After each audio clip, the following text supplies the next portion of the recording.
So emotions is such a big part of this realization, and being able to really process our emotions, um, to find liberation and suffering.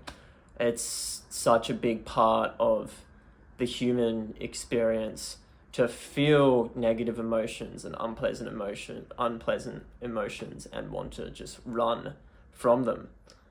This is like completely normal. We feel doubtful about something, we feel anxious about something, we feel fearful about something, and we just want to run. Like, no part of us wants to feel it. But the thing is, no one was actually feeling that in the first place, because we aren't the emotion. The emotion just arises within consciousness. It's just energy. Every emotion is just energy that just arises and then falls away, and it's got nothing to do with us.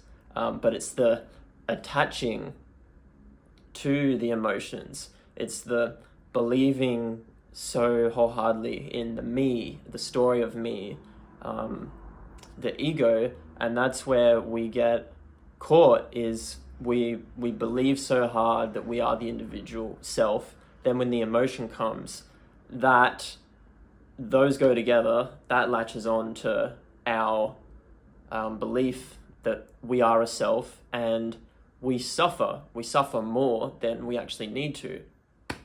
And by actually realizing that we aren't the emotion, there's no one there that's actually feeling it, it's just energy arising, energy coming and going, it has less power to it, and less effect on us, because we're able to sit with it.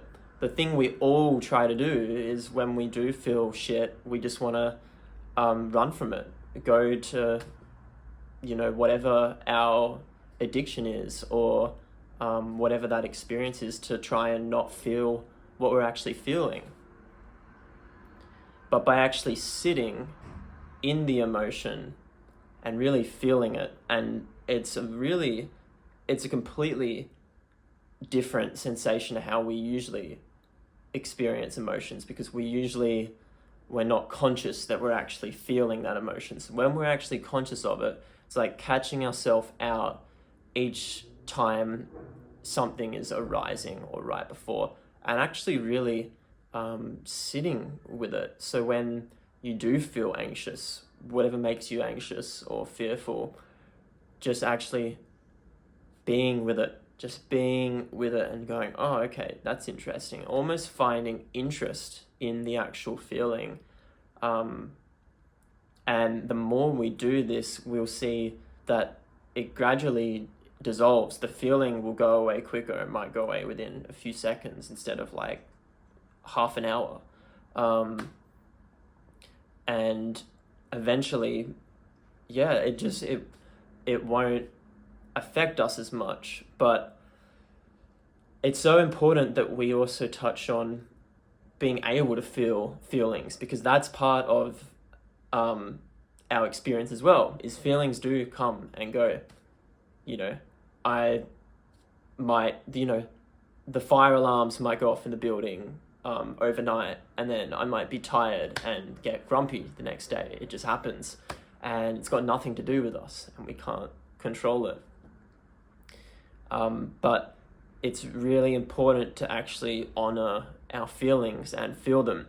I think there's this thing in certain spiritual practices, or sort of a stereotype of so-called spiritual people, where or certain traditions, where they get to a state and it's, I am all zen and I don't feel anything anymore, and it's just it's a bit ridiculous. There's always feelings there, and even everyone you meet that has done a lot of work with this stuff behind closed doors, and quite often they are feeling a lot. They are getting emotions, just because they have a monotone voice, and they wear some sort of cool hat doesn't mean that they've transcended. So just a good approach to this is just being conscious of how we're feeling, and how we can do that is just by